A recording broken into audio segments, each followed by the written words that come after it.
Okay, next on the workbench is a Nintendo DS Lite. Neither of the triggers work.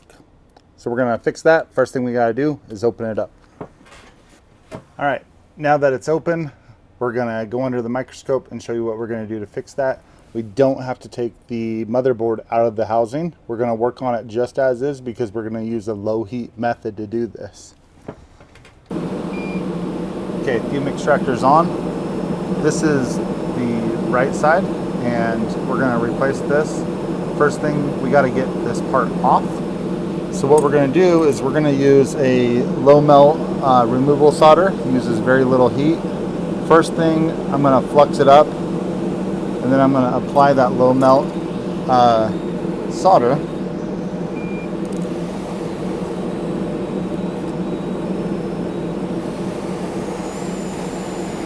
Go a little bit right there, or a lot of it.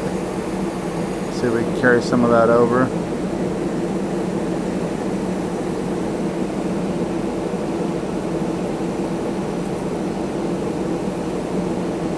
I get it to stick to my iron. So these is already loose, and there it goes.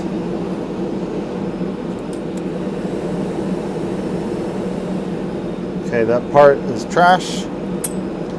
Then I'm gonna wick up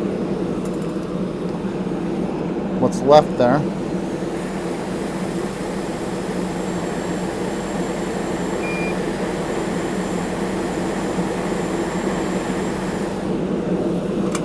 That's clean. Clean up the flux residue with a cotton swab and rubbing off the hull.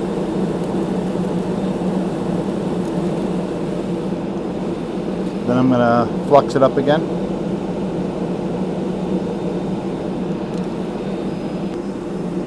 I'm gonna prep one pad, that one there, because I'm gonna use that to anchor this in place. So here's the replacement part, and I'm just gonna heat that up as I position it. And then when I let go of the heat, it's now in position.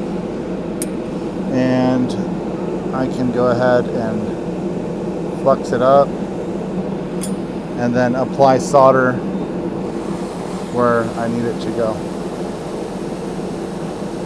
Get some, there's one, there's two, there's three.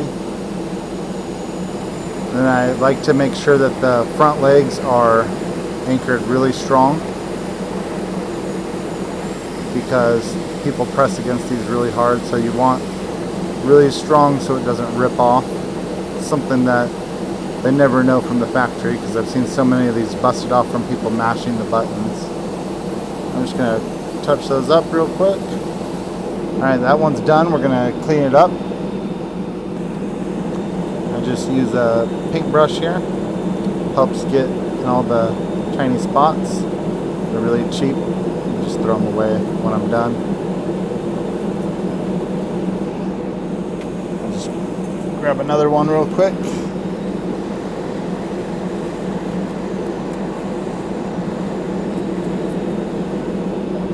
Okay, we're gonna move to the other side.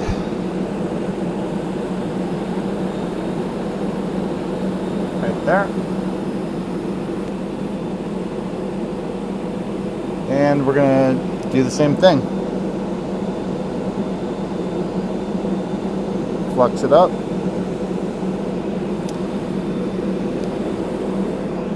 And grab my little iron. Those a little melted. That guy there. You see how it stays molten for so much longer? It gives you working time. So as I move the pen around, it's not solidified on the other spots yet, and that makes it really easy to remove. See that?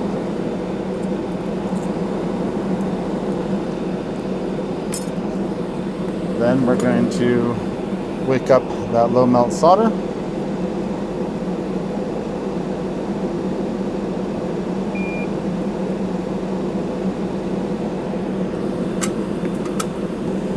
We clean it up.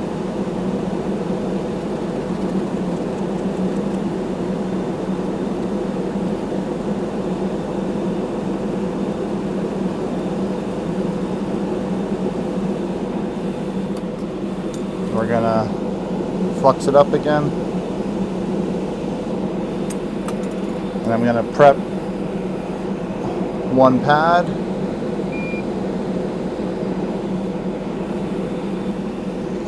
Take the new part, put it in position as I heat that. And now it's in place. And I can get in here,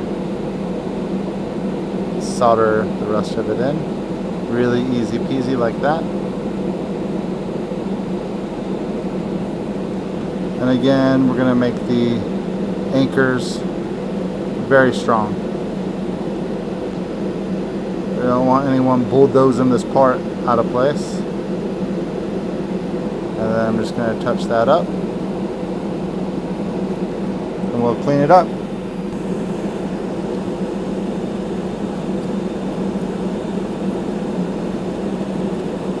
See, I can use a brush or a cotton swab. I'm multi-talented with this. This one has fewer components around it, so I just use a cotton swab. It does a good job. Okay, so the parts are installed. I'm going to get it back together. We'll test it out. All right, so we got this put back together, and we're going to play this game. I'm going to turn the volume off because volume's not allowed on YouTube. And I'm going to start this game because this is a good game for testing both triggers. The right trigger jumps and the left trigger utilizes weapons.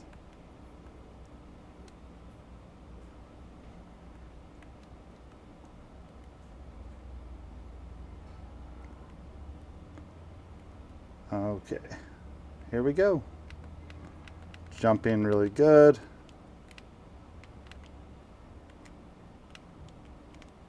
Jump and hold.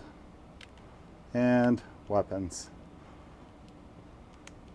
All right, it works.